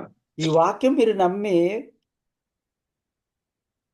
ଏ ବାକ୍ୟ ଯେତେବେଳେ ଆପଣମାନେ ବିଶ୍ୱାସ କରିବେ, మీరు నించోండి. ବିଶ୍ୱାସ କରିକି ସେ ଜାଗାରେ ରୁହନ୍ତୁ। మీ యొక్క బలహీనత, మీ యొక్క అవసరత అక్కడ డిలీట్ అయిపోద్ది. ନିଜର ବଳ, ନିଜର ସବୁ ବିଷୟ ତା ପ୍ରକୃତିରେ କଟିଯିବ। కొలస్య 3:3 ప్రకారం మీ యొక్క ఫ్యామిలీని చూడండి. କଲସ୍ୟ 3:3 ଅନୁସାରେ ନିଜର ପରିବାରକୁ ଦେଖ, మీ సంఘం వాళ్ళకి చూడండి. ନିଜର ମଣ୍ଡଳୀ ଲୋକମାନଙ୍କୁ ଦେଖ, ఇతరులకు మీరు విశ్వాసించరు, తీర్పిచ్చరు, ఇవ్వరు. ଅନ୍ୟ ଲୋକମାନଙ୍କୁ ତମେ ବିଚାର କରିବନି। ఎందుకు తెలుసా? କାରଣ କଣ? అక్కడ చనిపోయిన నేను ఉండదండి. ସେ ଜାଗାରେ ମରିଯାଇଥିବା ମୁଁ ନାହିଁ ପ୍ରକୃତରେ। యేసయ్య ఏ విధంగా చేర్చుకున్నాడో చెప్తాను వినండి. ତାହେଲେ ଖ୍ରୀଷ୍ଟ କେମିତି ପ୍ରକୃତରେ ଆମମାନଙ୍କ ପାଖକୁ ଆସିଲେ ମୁଁ ତାକୁ କହିବି, ଗ୍ରହଣ କଲେ। కొలస్సి 2:12 ప్రకారము, କଲସ୍ୟ 2:12 ଅନୁଯାୟୀ ఆ వాక్యం మీరు చూసినట్లయితే ఆ సమయము యేసు తన మీద మనమందరూ చేర్చుకున్నారు. ସେଇ ବାକ୍ୟ ଅନୁଯାୟୀ ଯୀଶୁ ଖ୍ରୀଷ୍ଟ ଆମମାନଙ୍କୁ ସମସ୍ତେ ସେ ଗ୍ରହଣ କରିଛନ୍ତି ନିଜ ଉପରେ। బాప్తిస్మం ద్వారా అని ఉంటుంది చూడండి. ବାପ୍ତିସ୍ମ ଦ୍ୱାରା ବୋଲି ସେ ଜାଗାରେ ଅଛି। పళ్ళు తిన్న తర్వాత ఆదాము పూర్తిగా చనిపోయి ఉన్నారండి. ଫଳକୁ ଖାଇଲା ପରେ ଆଦମ ପୁରା ମରି ଯାଇଥିଲେ। అక్కడ ఏ పని చేయదు, ସେ ଜାଗାରେ କୌଣସି କାମ ପ୍ରକୃତିରେ କାମ କରିପାରିବନି। మంచి పని అయినా చెడు పని అయినా పని చేయదు అక్కడ. ଭଲ କାମ ହେଇଥାଉ କି ମନ୍ଦ କାମ ହେଇଥାଉ, କୌଣସି ବି କାମ କରିପାରିବନି। బాప్తిస్మం ద్వారా యేసు ఒక శరీరంకి వెళ్ళిపోయాం మనము. ବାପ୍ତିସ୍ମ ଦ୍ୱାରା ଆମେ ସମସ୍ତେ ଖ୍ରୀଷ୍ଟଙ୍କ ଶରୀର ଭିତରକୁ ପ୍ରବେଶ କରିସାରିଛୁ। యేసు ఒక శరీరంలో 3.5 సంవత్సరాలు మనం ఉన్నాం. ଖ୍ରୀଷ୍ଟଙ୍କ ଶରୀର ଭିତରେ ଆମେ 3 ବର୍ଷ ଅଧା ପର୍ଯ୍ୟନ୍ତ ରହିଲୁ। ఆ పుట్టుక నుండి గుడ్డివాడిని స్వస్థత ఇచ్చారు చూడండి, ఆ టైం కూడా యేసు శరీరంలో ఉన్నాం. ସେ ଜନ୍ମାନ୍ଦକୁ ଯୀଶୁ ତାଙ୍କୁ ସୁସ୍ଥ ଦେଇଛନ୍ତି ନା, ସେ ସମୟରେ ମଧ୍ୟ ଆମେ ଯୀଶୁଙ୍କ ଭିତରେ ଥିଲୁ। ఆ పక్షపాత ఆ వ్యక్తి కూడా నడిపించాడు చూడండి, ఆ సమయంలో కూడా మనం ఉన్నాం యేసయ్య లోపు. ସେ ପକ୍ଷାଘାତୀ ରୋଗୀଙ୍କୁ ମଧ୍ୟ ଯୀଶୁ ତାଙ୍କୁ ଚଲେଇଲେ ନା, ସେ ଭିତରେ ମଧ୍ୟ ଆମେ ଥିଲୁ ଯୀଶୁଙ୍କ ଭିତରେ। కుష్టి వ్యాధిని కూడా స్వస్థతపరిచారు. ఆ సమయంలో కూడా యేసుతో ఉన్నాం. ଖ୍ରୀଷ୍ଟି ରୋଗଙ୍କୁ ମଧ୍ୟ ଯେତେବେଳେ ଯୀଶୁ ତାଙ୍କୁ ସୁସ୍ଥତା ଦେଇଥିଲେ ସେ ସମୟରେ ମଧ୍ୟ ଆମେ ଯୀଶୁଙ୍କ ଭିତରେ ଥିଲୁ। వ్యభిచారంలో పట్టబడిన స్త్రీకి ఉన్న కూడా నేను శిక్ష విధింపట్లేదా అనే మాట చెప్పేటప్పుడు కూడా మనం ఉన్నాం. ବ୍ୟଭିଚାରରେ ଧରାଯାଇଥିବା ସ୍ତ୍ରୀଙ୍କୁ ମଧ୍ୟ ମୁଁ ତମକୁ ଦଣ୍ଡନୀୟ ବୋଲି କରୁନି ବୋଲି କହିବା ସମୟରେ ମଧ୍ୟ ଆମେ ଯୀଶୁଙ୍କ ଭିତରେ ଥିଲୁ। ఎప్పుడైతే యేసయ్యను పట్టారండి ఆ సమయంలో కూడా యేసులోపు ఉన్నాం. ଯେତେବେଳେ ଯୀଶୁଙ୍କୁ ମଧ୍ୟ ଧରିଲେ ସେ ସମୟରେ ମଧ୍ୟ ଆମେ ଯୀଶୁଙ୍କ ଭିତରେ ଥିଲୁ। ఎప్పుడైతే యేసయ్యని కొరడాతో కొట్టారో ఆ సమయంలో యేసుతో కూడా ఉన్నాం. ଯୋଉ ସମୟରେ ଯୀଶୁଙ୍କୁ ପ୍ରକୃତରେ କରଳା ମାରିଲେ ସେ ସମୟରେ ମଧ୍ୟ ଆମେ ଯୀଶୁଙ୍କ ଭିତରେ ଥିଲୁ। ముళ్ళు కిరీటం ధరించిన టైంలో కూడా యేసుతో కూడా ఉన్నాం మేము. କଣ୍ଟା ମୁକୁଟ ପିନ୍ଧେଇବା ସମୟରେ ମଧ୍ୟ ଆମେ ସେ ଭିତରେ ଥିଲୁ। అయ్యో నాకు ఈ ముళ్ళు కిరీటం ధరిస్తున్నారు, నా కొడుతుండ్రు, మీరు వెళ్ళిపోండి అనే యేసయ్య వదలలేదు మనకి. ଏ ମତେ କରଳାରେ ମାରୁଛନ୍ତି, ଏ କଣ୍ଟା ମୁକୁଟ ପିନ୍ଧଉଛନ୍ତି, ମୋ ପାଖରୁ ତୁମେ ପଳେଇ ଯାଅ ବୋଲି ମଧ୍ୟ ସେମାନଙ୍କୁ ଛାଡି ନାହାନ୍ତି। చనిపోయినంత వరకు కూడా వదలలేదు మనకి. ମରି ଯାଉଥିବା ପର୍ଯ୍ୟନ୍ତ ସେମାନଙ୍କୁ କେବେ ମଧ୍ୟ ଛାଡି ନାହାନ୍ତି। యేసయ్య శిలువ మీద కూడా మనకి తీసుకెళ్ళిపోయారు. ଯୀଶୁ ଆମମାନଙ୍କୁ କୃଷ ପର୍ଯ୍ୟନ୍ତ ମଧ୍ୟ ନେଇକି ଗଲେ। శిలువ నుండి కూడా దించారు కదా. ସେ କୃଷରୁ ମଧ୍ୟ ଯୀଶୁଙ୍କୁ ହଲେଇଲେ ନା, ఆ సమయంలో కూడా ఇడిచిపెట్టలేదు మనకి. ସେ ସମୟରେ ମଧ୍ୟ ସେମାନଙ୍କୁ ଛାଡି ନାହାନ୍ତି। సమాధి పొందారు చూడండి, ఆ సమయంలో కూడా మనకి ఇడిచిపెట్టలే. ଯୋଉ ସମୟରେ ସମାଧି ମଧ୍ୟ ଯୀଶୁ ପାଇଲେ ସେ ସମୟରେ ମଧ୍ୟ ସେମାନଙ୍କୁ ଛାଡି ନାହାନ୍ତି। ఎప్పుడైతే 3 రోజుల తర్వాత లేచారు, ଯେତେବେଳେ ସେ 3 ଦିନ ପରେ ଉଠିଲେ తనలో ఉన్న నీతి మనకి ఇచ్చి పరలోకంకి లేపి తీసుకెళ్ళిపోయారు. ତାଙ୍କ ଭିତରେ ଥିବା ଧାର୍ମିକତାକୁ ଦେଇକି ଉଠେଇକି ସ୍ୱର୍ଗ ରାଜ୍ୟରେ ସେମାନଙ୍କୁ ନେଲେ। మా ఒక పాత జీవితం, పాపి జీవితం పాతి పెట్టేశారు. ଆମମାନଙ୍କ ପୁରୁଣା ଜୀବନ ଯୋଉ ପାପମୟ ଜୀବନ ତା ପ୍ରକୃତିରେ ସେ ସମାଧି କଲେ। అందుకే ସେଥିପାଇଁ రోమా 7 అధ్యాయము 6 ରୋମିଓ అధ్యాయం 3 7 వచనం ପର୍ବ చూడండి. 6 అధ్యాయము 7 వచనం. ରୋମି 6 ପର୍ବର 7 ପଦକୁ ଦେଖନ୍ତୁ। ఎవరైతే మృతి పొందారో వాళ్ళు పాపం నుండి విముక్తి పొంది ఉన్నారు అని రాయబడి ఉంది. କାରଣ ଯେ ମରିଅଛି ସେ ପାପରୁ ମୁକ୍ତ ହୋଇଅଛି ବୋଲି ଅଛି ସେ ଜାଗାରେ। యేసయ్య బాప్తిసం ద్వారా చేర్చుకున్నారు. ଯୀଶୁ ଖ୍ରୀଷ୍ଟ ଆମମାନଙ୍କୁ ବାପ୍ତିସ୍ମ ଦ୍ୱାରା ସେ ଗ୍ରହଣ କଲେ। సిలువలో మరణం సమయంలో కూడా ఇడిచిపెట్టలేదండి. କୃଷରେ ମରି ଯାଉଥିବା ସମୟରେ ମଧ୍ୟ ସେମାନଙ୍କୁ ଛାଡ଼ିଲେନି। ఎప్పుడైతే సమాధి పొందారో ఆ క్షణం కూడా వదలలేదు మనకి. ଯୋଉ ସମୟରେ ସେ ସମାଧି ପ୍ରାପ୍ତ ହେଲେ ସେ ସମୟରେ ମଧ୍ୟ ସେ ଆମମାନଙ୍କୁ ଛାଡ଼ି ନାହାନ୍ତି। 3 రోజుల తర్వాత ఎప్పుడైతే లేచారో କିନ୍ତୁ 3 ଦିନ ପରେ ଯେତେବେଳେ ସେ ଉଠିଲେ నీతిమంతులుగా చేర్చారు మనకి. ଆମମାନଙ୍କୁ ଧାର୍ମିକ ଗଣିତ କଲେ। పరలోకంలో పరిశుద్ధ స్థలంలో తీసుకెళ్ళి మనకి దాచిపెట్టారు తన లోపు. ସ୍ୱର୍ଗ ରାଜ୍ୟରେ ପବିତ୍ରମୟ ସ୍ଥାନରେ ସେ ଆମମାନଙ୍କୁ ନେଇକି ସେ ଜାଗାରେ ଆମମାନଙ୍କୁ ରଖିଲେ। తండ్రి దగ్గర యేసుతో మనకి దాచిపెట్టారు. କଣ କହିଲେ ମାଷ୍ଟର? ଈଶ୍ୱରଙ୍କ ନିକଟରେ, ଖ୍ରୀଷ୍ଟଙ୍କ ଭିତରେ ହଁ ଗୁପ୍ତ. ହଁ అర్థమవుతుందండి? ବୁଝିପାରୁଛନ୍ତି କି? చూస్తుంటే మీరు ఈ లోకంలో ఉన్నారు. ଦେଖାଯାଉଛି ଆପଣମାନେ ଏ ଜଗତରେ ଥିଲା ପରି। మీ యొక్క విశ్వాసం బైబిల్ అయినట్టుగైతే, ଯଦି ଆପଣମାନଙ୍କୁ ନିଜର ବିଶ୍ୱାସ ବାଇବେଲ ଉପରେ ଥିବ అయితే బైబిల్ ఎటు బోధిస్తుంది? మీ యొక్క జీవితం ఎక్కడుంది? ତାହେଲେ ବାଇବେଲ କଣ ଆମମାନଙ୍କୁ କହୁଛି? ନିଜର ଜୀବନ କୋଉ ଜାଗାରେ ଅଛି? కొలస్సీ 3 అధ్యాయం 3 వచనం మీ యొక్క జీవితం అండి, మీ యొక్క అడ్రస్. ସତରେ କଲସିୟ 3 ପର୍ବ 3 ପଦ ହଉଛି ତୁମମାନଙ୍କ ଜୀବନ ଆଉ ତାର ଠିକଣା ମଧ୍ୟ। అర్థమవుతుందండి? ବୁଝିପାରୁଛନ୍ତି କି ଆପଣମାନେ? నేను అనుకుంటున్నాను మీకు అర్థమైందని. ମୁଁ ଭାବୁଛି ଆପଣମାନେ ପ୍ରକୃତରେ ବୁଝିପାରିଲେ। ఎందుకు తెలుసండి? କାରଣ କଣ?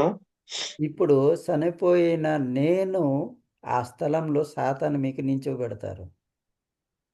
ମରି ଯାଇଥିବା ମୁଁ ଜାଗାରେ ଶୈତାନ ଆପଣମାନଙ୍କୁ ଛିଡ଼ା କରେଇବ।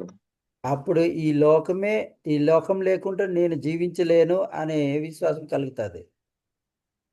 ସେତେବେଳେ ହିଁ ଏ ଜଗତ ନଥିଲେ ମୁଁ ବଞ୍ଚି ପାରିବିନି ବୋଲି ବିଶ୍ୱାସ ସ୍ଥାପନ ହବ। ఈ లోకంలో భర్త, భార్య, అమ్మ, నాన్న, లవర్, ଏ ଜଗତରେ ମା, ବାପା, ସ୍ୱାମୀ, ସ୍ତ୍ରୀ, ଭଲ ପାଇବା ଲୋକ, ధనము, ఆస్తి, డబ్బు, ଧନ, ଟଙ୍କା, ସମ୍ପତ୍ତି, ఇంక ఈజీగా చెప్పాలంటే గర్ల్ ఫ్రెండ్, బాయ్ ఫ్రెండ్, ଯଦି ସରଳରେ କହିବି ତାହେଲେ ଗର୍ଲଫ୍ରେଣ୍ଡ, ବୟଫ୍ରେଣ୍ଡ, అతను లేకుండా ఆమె లేకుండా నేను జీవించలేను, ఉండలేను.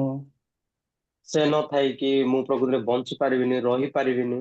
చనిపోయిన చనిపోయి ఉన్న నేను ఆ స్థలంలో సాతాను నించోబెడతారు ఇవిలాగా. ମରିଯାଇଥିବା ମୁଁ ପାଖରେ ଶୈତାନ ମାନଙ୍କୁ ସେ ଜାଗାରେ ଛିଡ଼ା କରେଇବ ଏଇ ପ୍ରକାର। అక్కడ ఎర్రతనము, మోసమే ఉంటుందండి. ସେ ଜାଗାରେ ମୂର୍ଖାମି ଆଉ ଧୋକା ହିଁ ପ୍ରକୃତରେ ଥାଏ। కానీ మీ అడ్రస్ ఏంటి తెలుసండి? କିନ୍ତୁ ଆପଣ ନିଜର ଠିକଣା କଣ ଜାଣିଛନ୍ତି କି? కొలొస్సీయ 3:3 మీ అడ్రస్ అండి. କଲସ୍ୟ 3 ପର୍ବର 3 ପଦ ହଉଛନ୍ତି ଆପଣମାନଙ୍କର ଠିକଣା। ఈ వచనం నమ్మి మీ యొక్క ఇంటి వారిని చూడండి. ଏ ବାକ୍ୟକୁ ବିଶ୍ୱାସ କରିକି ନିଜ ପରିବାରକୁ ଦେଖ। మీ యొక్క ఆత్మ ఎక్కడ రాయబడి ఉందో చూడండి. ଆପଣମାନଙ୍କର ଆତ୍ମା କୋଉ ଜାଗାରେ ଲେଖା ଯାଇଛି ଦେଖ। మీరు ఎక్కడ వాళ్ళు ఆ విషయం గ్రహించండి. ଆଉ ତମେ କୋଉ ଜାଗାର ଲୋକ ସେ ବିଷୟକୁ ଆପଣମାନେ ଗ୍ରହଣ କରନ୍ତୁ। ఆ కొలొస్సీయ 3:3 మీ సొంతం చేసుకున్నట్లయితే ଯଦି କଲସ୍ୟ 3 ପର୍ବର 3 ପଦକୁ ଯଦି ଆପଣମାନେ ନିଜର କରିଅଛନ୍ତି, ఈ లోకంలో ప్రతి ఒక్కరు మీరు ప్రేమిస్తారు. ଏ ଜଗତରେ ଥିବା ପ୍ରତ୍ୟେକଙ୍କୁ ଆପଣମାନେ ପ୍ରେମ କରିପାରିବେ। ఈ ప్రేమించడం అంటే ఏంటి తెలుసండి? వాక్యం చెప్పడం. ଏ ଭଲ ପାଇବାଟା, ପ୍ରେମ କରିବାଟା ମାନେ କଣ? ପ୍ରକୃତ ବାକ୍ୟକୁ କହିବାଟା। ఈ వాక్యం ద్వారా ప్రతి విషయం విచారించడం. ଏ ବାକ୍ୟ ଦ୍ଵାରା ପ୍ରତ୍ୟେକ ବିଷୟକୁ ବାଣ୍ଟିବାଟା। నేను ఒక విషయం చెప్పాలనుకుంటున్నా. ମୁଁ ଗୋଟେ ବିଷୟ କହିବା ପାଇଁ ଚାହେଁ। ఈ వాక్యంలో మీరు నించున్నట్లయితే ଏ ବାକ୍ୟ ସାମ୍ନାରେ ଯଦି ଆପଣମାନେ ଛିଡ଼ା ହେବେ, ఒకరోజు మీరే నేను కరెక్ట్ నిర్ణయం తీసుకున్నానంటారు. ଦିନେ ଆପଣମାନେ କହିବେ ସତରେ ମୁଁ ଠିକ ନିଷ୍ପତ୍ତି ନେଇଥିଲି ବୋଲି। ఆ సేవకుడు మాట నేను విన్నాను. ଯୋଉ ସମୟରେ ସେଇ ଦାସଙ୍କ ବାକ୍ୟକୁ ମୁଁ ଶୁଣିଲି, ఆ సేవకుడు నాకు అన్నాడు, నా మాట నువ్వు వినుకో. ସେ ଦାସ ମତେ କହିଲେ ମୋର କଥା ତୁ ଶୁଣେନା, దేవుడి మాట విను, వాక్యంలో నించో. ଈଶ୍ୱରଙ୍କ କଥା ଶୁଣେ ଆଉ ବାକ୍ୟ ନିକଟରେ ଛିଡ଼ା ହେ। అందుకే ఈరోజు ఎప్పుడైతే నేను చూస్తున్నానో ସେଥିପାଇଁ ଯେତେବେଳେ ମୁଁ ବର୍ତ୍ତମାନ ଦେଖେ మా ఊరోళ్ళు కానీ మా ఏరియా వాళ్ళు కానీ వాళ్ళ దృష్టిలో నేను చెడువాడినే. ଆମ ଗାଁରେ କି ଆମ ଏରିଆରେ ଦୃଷ୍ଟିରେ ମୁଁ ଜଣେ ଦୁଷ୍ଟ ଲୋକ ଆଗ। కానీ ఎవరైతే వాగ్దానం పొంది ఉన్నారు, మారు మనసు పొంది ఉన్నారు, వాళ్ళ దృష్టిలో నేను చెడువాడిని కాను. କିନ୍ତୁ ଯୋଉ ଲୋକ ଆଗରେ ପ୍ରକୃତ ପ୍ରତିଜ୍ଞା ପାଇଲେ କି ମୁଁ ଉଦ୍ଧାର ପାଇଲି ତାଙ୍କ ଦୃଷ୍ଟିରେ ମୁଁ ଦୁଷ୍ଟ ନାହିଁ। అనగా ఎవరైతే వాక్యంతో జీవిస్తున్నారో వాళ్ళ దృష్టిలో నేను చెడువాడిని కాదు. ତାର ଅର୍ଥ ଯୋଉ ଲୋକ ବାକ୍ୟ ଦ୍ଵାରା ବଞ୍ଚୁଛି ତାଙ୍କ ଦୃଷ୍ଟିରେ ମୁଁ ପ୍ରକୃତରେ ଖରାପ ଲୋକ ନାହିଁ। ఎందుకండి? నా దగ్గర చెడు లేదా? ତାର ଅର୍ଥ କଣ ମୋ ପାଖରେ ଖରାପ ନାହିଁ ବୋଲିକି? ఉందండి. ଅଛି, కానీ వాక్యం ద్వారా నేను ఇలా కప్పబడ్డాను. କିନ୍ତୁ ବାକ୍ୟ ଦ୍ଵାରା ମୁଁ ଏମିତି ଗୋଡା ଗଲି। మీ ఇంటిలోపే ఉన్నారు కదండి, గోడ చూడండి. ଆପଣମାନେ ଘରେ ଭିତରେ ଏକା ଅଛନ୍ତି ନା? କାନ୍ଥକୁ ଦେଖନ୍ତୁ, ఇటుక కనిపిస్తుందా? ଇଟା ଦେଖାଯାଉଛି କି କାନ୍ଥରେ? ఏమండి, ନାହିଁ। ఇటుక లేదేటి? ତାର ଅର୍ଥ କଣ ଇଠା ନାହିଁ କି? ఇటుక ఉందండి, కానీ ప్లాస్టరింగ్ చేస్తారు. ଇଠା ଅଛି କିନ୍ତୁ ତା ଉପରେ ପ୍ଲାଷ୍ଟରିଂ କରାଗଲା। అలాగే నేను చెడువాడిని, కానీ వాక్యం ద్వారా ప్లాస్టరింగ్ చేశారు దేవుడు. ହଁ ସେ ସମୟରେ ମୁଁ ଦୁଷ୍ଟ ଲୋକ କିନ୍ତୁ ବାକ୍ୟ ଦ୍ଵାରା ପ୍ଲାଷ୍ଟର କରିଛନ୍ତି, ପ୍ଲାଷ୍ଟରିଂ କଲେ ପରମେଶ୍ୱର। ఇది ఎవరు చూస్తారంటే ఎవరైతే రక్షణ పొంది ఉన్నారో వాళ్ళే చూస్తారు. ଏ ବିଷୟ କିଏ ପ୍ରକୃତରେ ଦେଖିପାରିବ ଯେ କି ପ୍ରକୃତରେ ପରିତ୍ରାଣ ପାଇଲେ ସେ ବ୍ୟକ୍ତିଙ୍କୁ। కానీ నా ఊరోళ్ళు నా ఏరియా వాళ్ళు ఇది చూడరు కదండి, అందుకే చెడే కనిపిస్తుంది. କିନ୍ତୁ ମୋ ନିଜ ଗାଁ ଲୋକମାନେ ଆଉ ଏରିଆ ଲୋକମାନେ ଏ ବିଷୟକୁ ସେମାନେ ଦେଖିପାରିବେନି, ସେଥିପାଇଁ କେବଳ ଭୁଲ ହିଁ ଦେଖାଯିବ, ଖରାପ ହିଁ ଦେଖାଯିବ। ప్లాస్టింగ్ అయిన గోడ చూసి ఏమి ప్లాస్టింగ్ చేయలేదంటే ఏటంటారు? ପ୍ଲାଷ୍ଟିଂ ହେଇଥିବା କାନ୍ଥକୁ ଦେଖି ଏବେ ପର୍ଯ୍ୟନ୍ତ ପ୍ଲାଷ୍ଟିଂ କରିନ ବୋଲି କହିଲେ କେମିତି ହବ? మా ఊరోళ్ళు మా ఏరియా వాళ్ళ దృష్టిలో అలాగే నా మీద. ଆମ ଗାଁ ଆଉ ଆମ ଏରିଆ ଲୋକମାନଙ୍କ ଦୃଷ୍ଟିରେ ସେ ସମାନ ମୋ ପ୍ରତି। కానీ నా అడ్రస్ ఏంటండి? కొలస్సీ 3:3 କିନ୍ତୁ ମୋର ଠିକଣା କଣ? କଲୋସ୍ୟ 3:3 ఆమెనండి. ଆମେନ୍। కొలస్సీ 3:3 ప్రకారం మీ యొక్క బలహీనతని చూడండి. କଲୋସ୍ୟ 3:3 ଅନୁସାରେ ନିଜର ଦୁର୍ବଳତାକୁ ଦେଖ। బలహీనత ఉండదు. ସେ ଜାଗାରେ ନିଜର ବଳହୀନ ମାନେ ଦୁର୍ବଳତା ରହିବନି। కేవలం ఆ అడ్రస్లో సంతోషం ఉంది. କେବଳ ସେ ଠିକଣାରେ କେବଳ ଆନନ୍ଦ ହିଁ ଅଛି। యేసులోపు మనము దాసబడి ఉన్నాం. ଖ୍ରୀଷ୍ଟଙ୍କ ଭିତରେ ଆମମାନେ ଗୁପ୍ତରେ ଅଛୁ।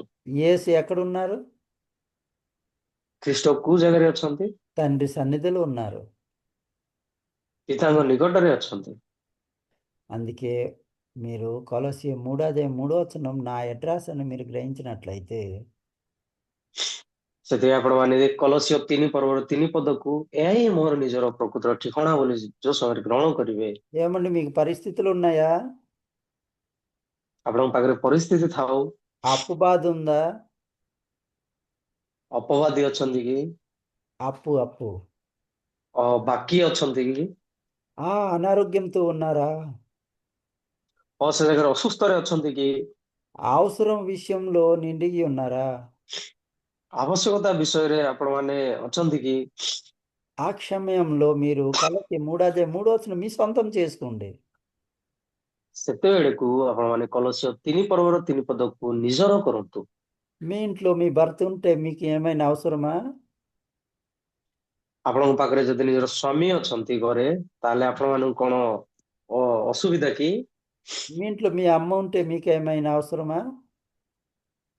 ଆପଣମାନଙ୍କ ଘରେ ଯଦି ନିଜର ମା ଥିବେ, ତାହେଲେ ଆପଣମାନଙ୍କ ପାଖରେ କୌଣସି ଆବଶ୍ୟକତା ଅଛି କି ଆଉ? నేను రక్షణ పొందే ముందు ମୁଁ ପରିତ୍ରାଣ ନ ପାଇବା ପୂର୍ବରୁ వేరే ఇంటికి వెళ్తే అనుకుందాము, చుట్టాల ఇంటికి వెళ్తే నిద్ర పట్టేవారు, నిద్ర రావట్లేదు, నిద్ర రాలేదు. ଅନ୍ୟ ଜଣଙ୍କୁ ମାନେ କୁଣିଆ ଘରକୁ ଯାଇଥିଲେ, ସେ ଜାଗାରେ ମତେ ନିଦ ଆସୁନଥିଲା, నా ନିଦ ఇంటికి వస్తే ଲାଗୁନଥିଲା। నేను చాలా మంచిగా నిద్రపోయేవాడిని. କିନ୍ତୁ ନିଜ ଘରରେ ମୁଁ ଶୋଇଲେ ବହୁତ ଭଲରେ ମୁଁ ପ୍ରକୃତରେ ଶୋଇପାରୁଥିଲି। ఆ విధంగా మీ దగ్గర ఉన్న సమస్యలు, మీ దగ్గర ఉన్న అవసరతలు, బలహీనతలు దాని ద్వారా బంధించబడకండి. ସେଥିପାଇଁ ନିଜ ପାଖରେ ଥିବା ଆବଶ୍ୟକତା, ନିଜ ପାଖରେ ଥିବା ପରିସ୍ଥିତି, ନିଜ ପାଖରେ ଥିବା ବିଷୟ ଗୁଡାକ ଦ୍ଵାରା ଧରା ଯାଆନ୍ତୁନି।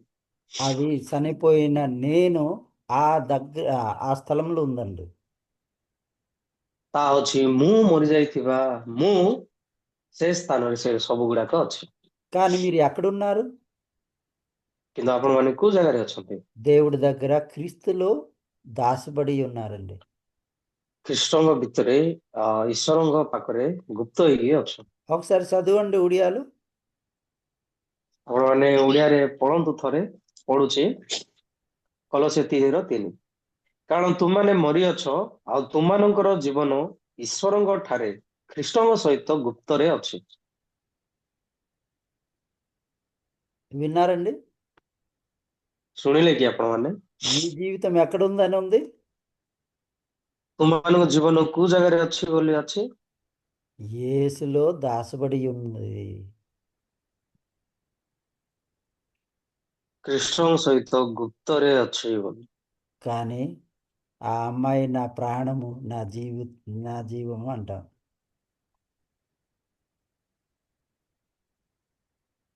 କିନ୍ତୁ ସେ ଝିଅକୁ ମୋର ପ୍ରାଣ, ମୋର ଜୀବନ ବୋଲି ଆମେ କହୁଛୁ। ఆ అబ్బాయి లేకుండా నేను ఉండలేను.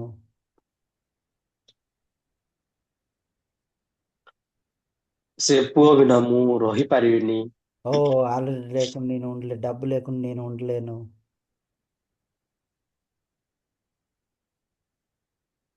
ମୋ ବିନା ଟଙ୍କାରେ ମୁଁ ପ୍ରକୃତିରେ ବଞ୍ଚି ପାରିବିନି, బండి ରହିପାରିବିନି। లేకుంటే ఉండలేను.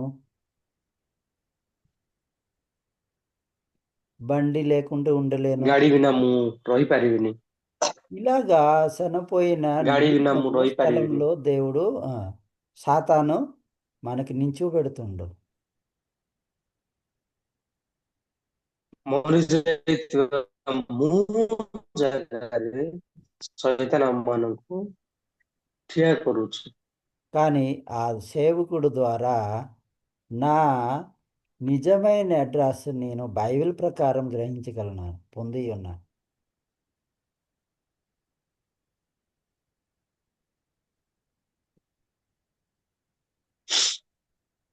କିନ୍ତୁ ସେ ଈଶ୍ୱରଙ୍କ ଦାସ ଦ୍ୱାରା ସତରେ ମୁଁ ପ୍ରକୃତ ବାଇବେଲ ଦ୍ୱାରା ମୁଁ ଗ୍ରହଣ କରିପାରିଲି। నిజమైన నా జీవితం ఎక్కడ ఉంది ఆ విషయము నేను పొంది ఉన్నాను.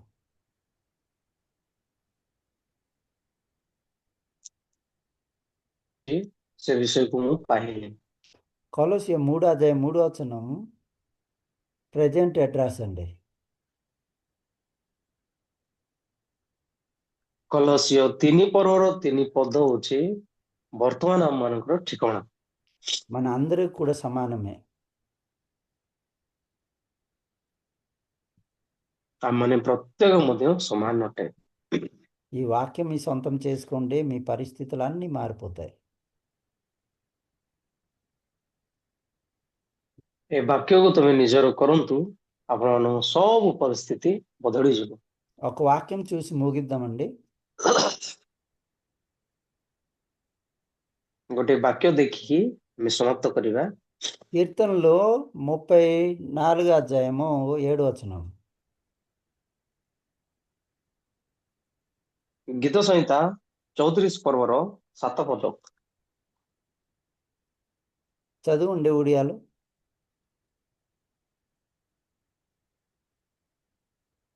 ପଢିବା। ପଢୁଛି।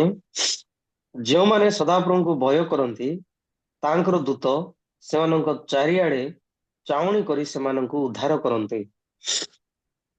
ఎవరైతే కొలస్య 3:3 నమ్ముతారో,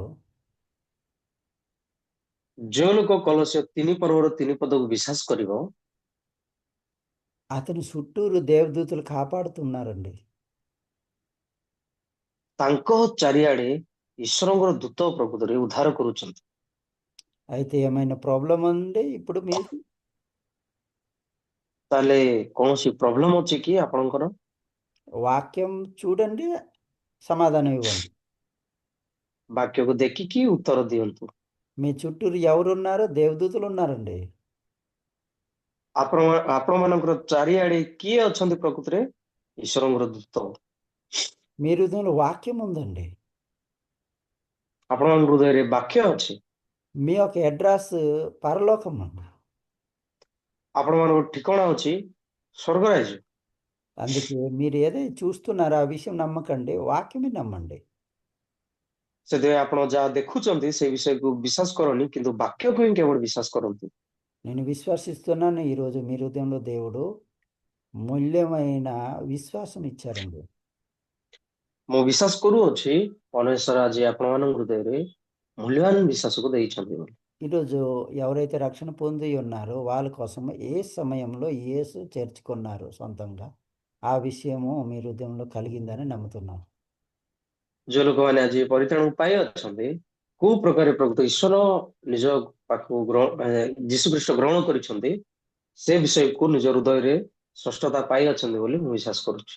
బాప్తిస్మం ద్వారా చేర్చుకున్నారు, పరలోకం వెళ్ళనంత వరకు ఇడిచిపెట్టలేదు మనకి. ବାପ୍ତିସ୍ମ ଦ୍ୱାରା ସେ ଆମମାନଙ୍କୁ ଗ୍ରହଣ କରିଛନ୍ତି, ଶେଷକୁ ସ୍ୱର୍ଗକୁ ନ ନେଲା ପର୍ଯ୍ୟନ୍ତ ସେ ଆମମାନଙ୍କୁ ଛାଡିନାହାନ୍ତି। బాప్తిస్మం ద్వారా ఎప్పుడైతే చేర్చుకున్నారో పాపిగానే ఉన్నామండి.